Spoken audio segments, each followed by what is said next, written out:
নিজের আত্মার যত্ন নিন, কারণ এই শরীর শুধু একটা পোশাক যা একদিন খুলে রাখা হবে। এক সময় বুঝতে পারলাম এই জীবনটা অনেকটা এক অভিনয়ের মঞ্চের মতো। এখানে মানুষ কোনো না কোনো মুখোশ পরে ঘুরে বেড়ায়, সবাই কোনো না কোনো চরিত্র অভিনয় করছে, আর সেই অভিনয়ের ভিড়ে আমি গিয়েছিলাম আমার আসল মুখটা নিয়ে। শুরুতে যখন দেখলাম আমি সবার থেকে আলাদা, তখন আমার খুব লজ্জা লেগেছিল, নিজেকে খুব বেমানান মনে হয়েছিল। কিন্তু আজ আমি বুঝি সমস্যাটা আসলে আমার ছিল না, কারণ এই সমাজের সত্যিকারের মানুষ হয়ে থাকাটা বড্ড কঠিন।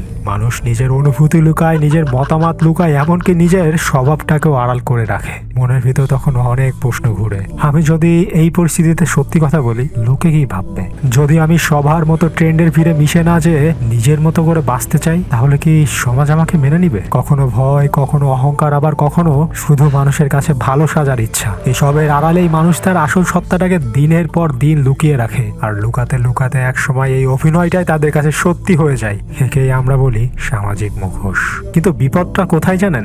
যখন আপনি অন্যকে খুশি করার জন্য বারবার নিজের আত্মাকে বদলে ফেলেন, তখন আপনি আপনার নিজের অজান্তেই স্রষ্টার দেওয়া সেই পবিত্র সত্তা বা ফিতরাতকে হারিয়ে ফেলেন। অথচ ইসলাম আমাদের শেখায় ইখলাসের কথা। ইখলাস মানে হলো আপনি যা করবেন শুধু আল্লাহর খুশির জন্যই করবেন, মানুষ দেখানোর জন্য নয়, প্রশংসা পাওয়ার জন্য নয়। আপনার মনে যা আছে মুখে আর কাজেও যেন ঠিক সেটাই থাকে, কারণ ভিতরে এক বাইরে আর এক। এই ভণ্ডামি বা লোক দেখানোর কাছ থেকে দূরে থাকতে আমাদের বারবার সাবধান করা হয়েছে। আল্লাহ রাসূল সাল্লাল্লাহু আলাইহি সাল্লাম কত সুন্দর করে বলেছেন, আল্লাহ আমাদের চেহারা বা সম্পদের দিকে তাকান না, তিনি আমাদের অন্তর এবং আমলের দিকে তাকান। আমরা সবাই এক পবিত্র ফিতরাত বা সুন্দর আত্মা নিয়ে জন্মগ্রহণ করি, এরপর পরিবেশ তাকে বদলে দেয়। তাই মানুষকে খুশি করতে গিয়ে নিজের এই পবিত্র আমানত বা আসল সত্তাটাকে বদলে ফেলবেন না। মনে রাখবেন, মানুষকে অসন্তুষ্ট করেও যদি আপনি আপনার সৃষ্টিকর্তাকে খুশি রাখতে পারেন, তবে একসময় তিনিই আপনাকে মানুষের কাছে সম্মানিত করবে। কিন্তু আল্লাহকে ভুলে যদি মানুষকে খুশি করতে চান, তবে কেউ আপনার উপর খুশি থাকবে না।